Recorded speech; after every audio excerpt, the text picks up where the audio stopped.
ሰው ልቡ ባለበት መዝገቡ አለና የኔም ልብ አንተ ጋ ወዶ ቀርቷልና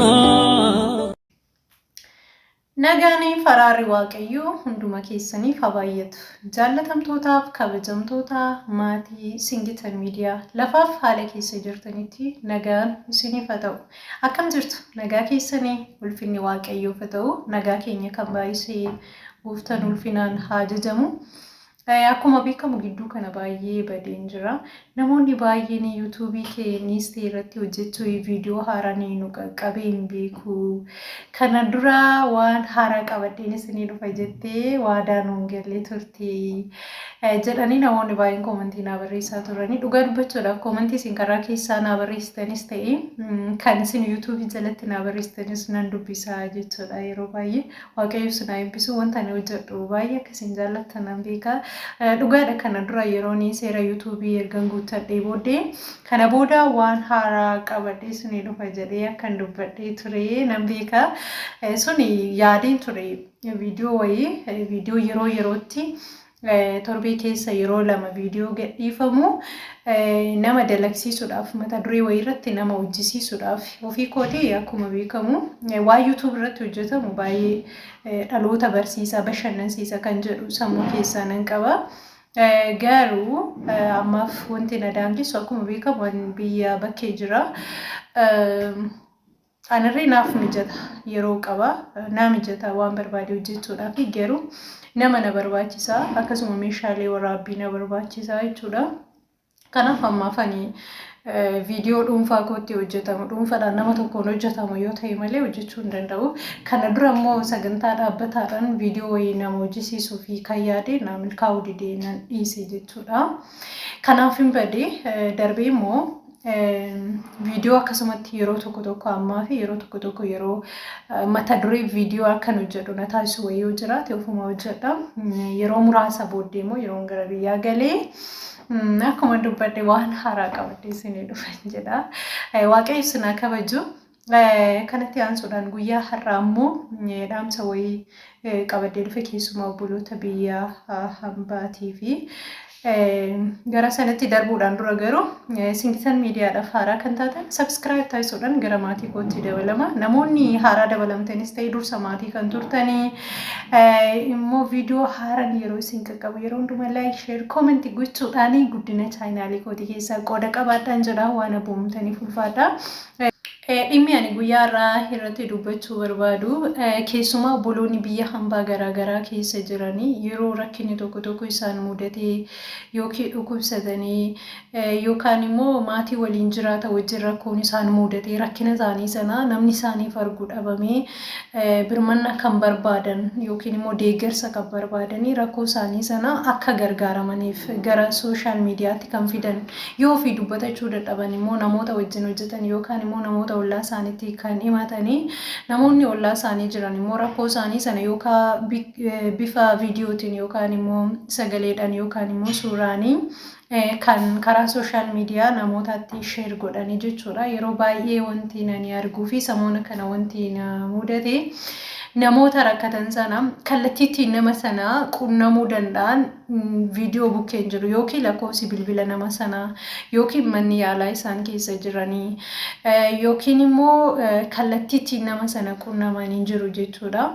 Fakkeenyaaf amma gidduu kana namoonni baay'ee rakkina guddaa keessa jiran namoota lama biyya Beerut kana keessatti viidiyoo isaanii sooshaal miidiyaa irratti argin ture. Namoonni baay'eenis Beerut keessa jirta waan ta'eef nama kana gargaaruu dandeessaa jedhanii karaa keessa namoonni sheer naa godhan jiru.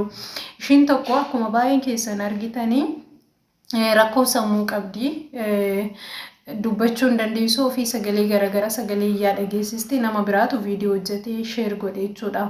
Amma namni suni mucayyoon sun Oromoodha jedhan kan dhukkubsattu jechuudha. Ishee waraabdirree afaan Amaaraatiin dubbatte jechuudha. Beerut keessa mana yaalaa jirti jedhani.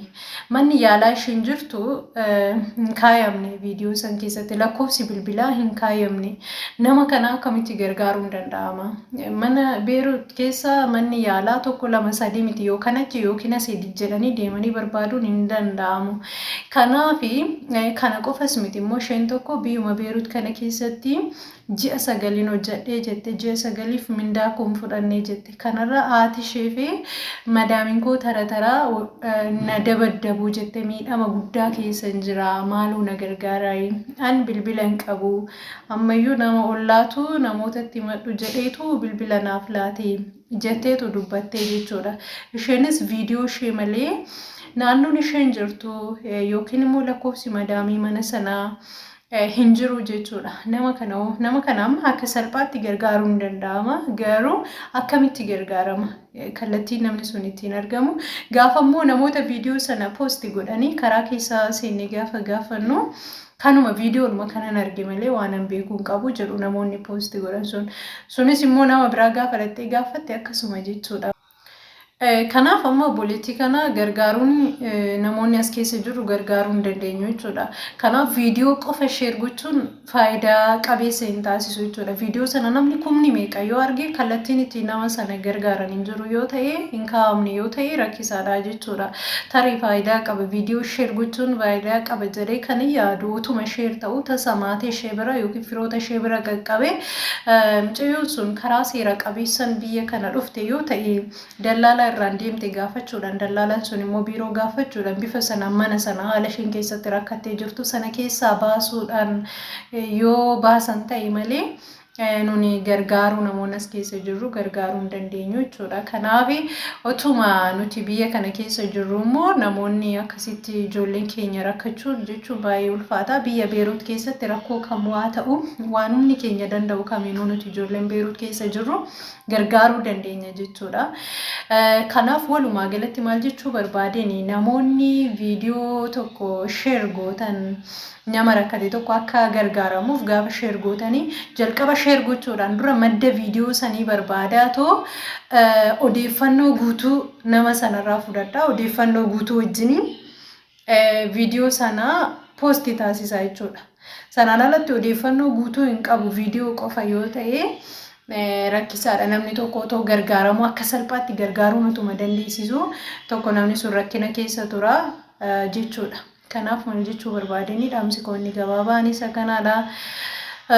Obboloota keenya biyya bakkee garaagaraa keessa jiran immoo waaqayyo isaan wajjin haa ta'u.